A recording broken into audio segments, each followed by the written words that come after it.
Okay, someone asked me how I gain entry into the interior design industry. Wow, it's a grandmother story.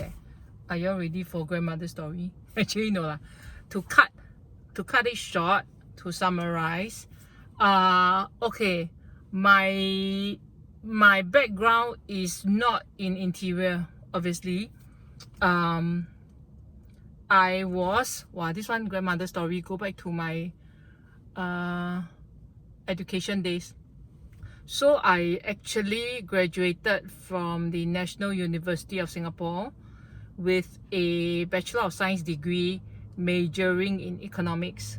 When I tell people, right, people who know me will all at this point laugh like crazy because I'm so not a economics person. Look at my face.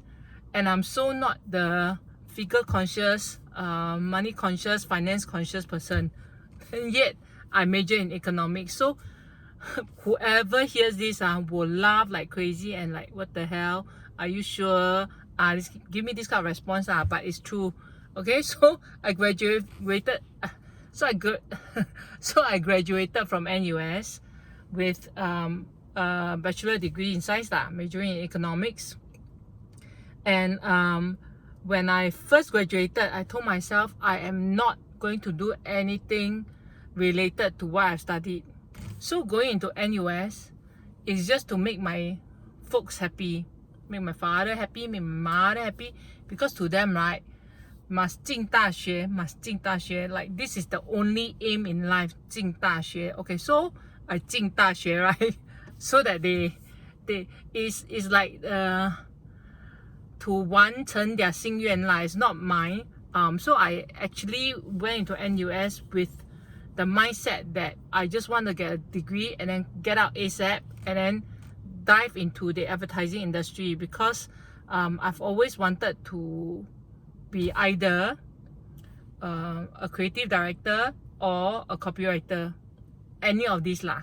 Okay, so I started off in a very small local firm, doing both copywriting and account servicing. So it's like when I'm not doing copywriting, then I have to go and service accounts, do way things lah, except pour tea and clean toilet, this kind I never do, but essentially it's bao ka liao. Okay, so shortly after that, someone got me into MediaCorp, because I'm supposedly bilingual lah. So they needed somebody who's bilingual, who can handle both English and Chinese copywriting for programs.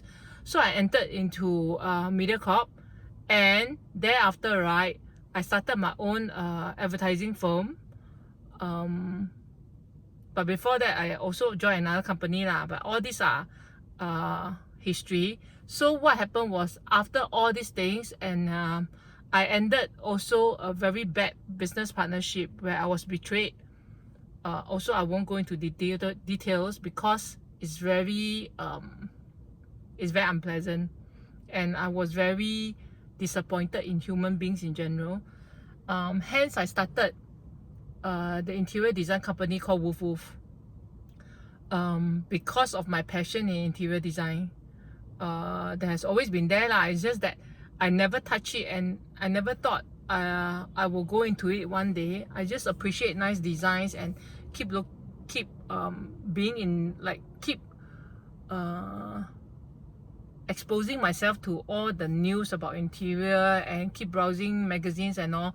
But I never thought that I would go into the industry until the bad partnership. And then I thought to myself, okay, you better start doing something that you like, something that will make you happy, and something which you know you will be good at. I know I'll be good in that, because I have good taste in interior stuff. I have good taste in general lah, whether design or whether graphic design or interior design. So does it sound very 不要脸 but it's true leh. Okay, I shall be 不要脸 for once and claim that I have good taste. So I thought to myself, if not now, then when? that's when I started Woof Woof to give it a shot. Somebody asked me, why Woof Woof? Like, they always ask me, hey, which woof come first? The woo woo woof or the woof? I say, must have the woof. Then the woof can woof ma, can bark ma. So, Woof Woof is essentially Boeing Woof, okay, no use one. Can only bark, won't bite. Okay? Why I came up with this name is because of the bad business partnership, right, that left me very disillusioned with human beings. I told myself that I better start being more street smart, okay, and not let people make use, okay. And so I thought, it can be interesting to have like similar names, and then I thought, I like wolves, I like the whole wolf family. There's a name for it, I forgot what. My advertising company is called Mr. Fox Creative Love. So I thought, I want something that is related.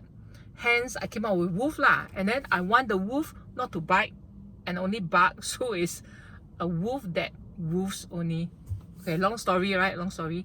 Yeah, so that is the reason behind the name lah, in case you want to know and then nobody ask me again next time. So this is the reason lah.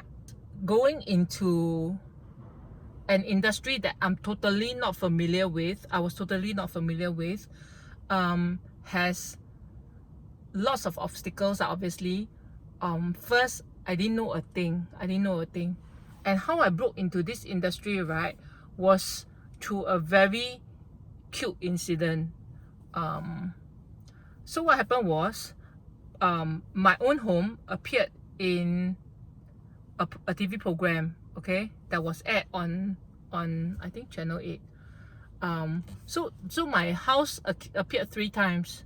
One in channel 8 program, one in I think both channel 8 program, and one in HGTV. So in one of those programs, right, that was hosted by Belinda Lee, this couple saw my home and liked a lot of the stuff in my home, all the decor stuff, accessories. So they try to locate me by going to Belinda. So the brother of this couple managed to locate Belinda lah, and ask Belinda, hey, hi Belinda, can we know where this person got this cute door stopper, blah blah blah. So Belinda texted me and said, hey babe, someone got in touch with me and asked me where they can get this and that and this and that for their own home. Can I connect you guys? Can I hook you guys up? I said, of course. Otherwise, it's very strange, right, to go through an artist to layers all these funny things. I said, yeah, sure, of course. You can give them my contact number and then I will liaise with them. I'll just let them know where I got all the stuff lor. It doesn't matter to me lah. It's just like public service. I can just tell you where I got the stuff. So eventually the couple got in touch with me, and then I thought to myself, hey, okay, so this couple told me that they are looking to move into a new place, so they are looking for all these accessories. Then immediately I asked them, I said, are you open to collaboration? Because I am thinking of I've started my own business, but yet I need my first project as portfolio. Are you keen to collaborate with me? It's a win-win thing. I will charge you cheaper, which indeed I charge them cheaper lah.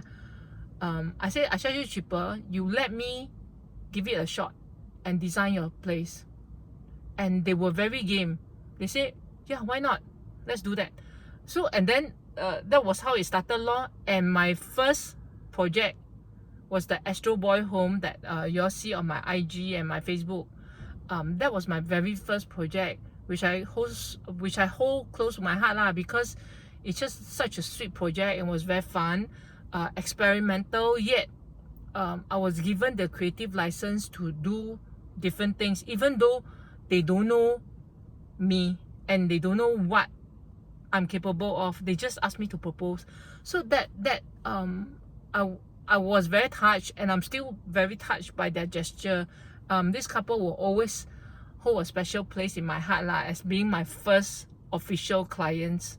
So and that was how it started lah. Then subsequently, through referrals and inquiries here and there, and through magazine features, I was able to get my second, third, fourth project, so on and so forth. And that was how it started. Was it easy? No, it was super tough, because you need to start from scratch, like really from scratch.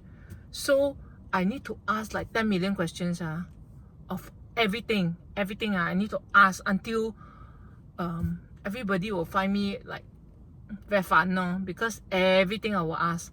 But I have to ask, and I'm not afraid to ask, because don't know means don't know ma. If you don't ask, how do you know? So eventually, yeah, that was how I picked up knowledge here and there lah. Even until now, I'm still learning, because there are so many things to know.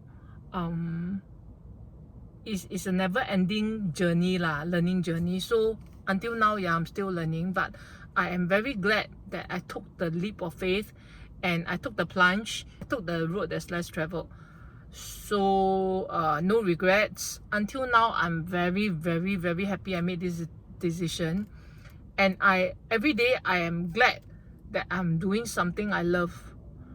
So you heard of the quote, if you are doing something you love, then every day you're not working, you're just work is not work long. I don't know the official quote, I can't remember already, but 反正 is something like that lah. So I'm glad I took the plunge, and I'm glad that my clients are confident to hand their homes to me.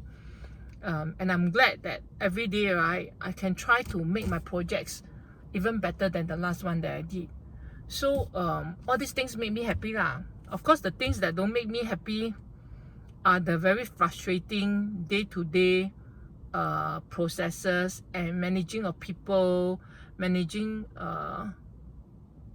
people's nonsense, managing clients' expectations. Those are part and parcel of my job lah. Sometimes it can be frustrating, like super frustrating, like you want to tear your hair out kind. But most of the time, I feel very lucky lor, that I can do something that I love so much. So if you are also thinking of like having a change in career, yeah, again, my advice is, if not now, then when? There will never be a good time for all these sudden changes in career, especially when you're older, like me lah. I'm a freaking old fart. But if you don't start right, then worse. Few years down the road, you will wonder like, what if I had started then? Then you what if, right? Then you don't need to do already. Forever don't need to do. So when you want to do something, just go for it. Just be prepared for the consequences, that's all. So as with everything in life lah, you are free to choose whichever path you want to choose. You are free, totally free. You're free to do whatever you want to do. It's just whether you can live with the consequences. If you can, you're prepared for it, then I say just go for it. So for the person who asked me this question, you know who you are. That's my life story in a nutshell. So I hope that answers your question. And yeah, if you have more questions about this path that I took, do let me know. I will try my best to answer. Thank you. Bye bye. Is it?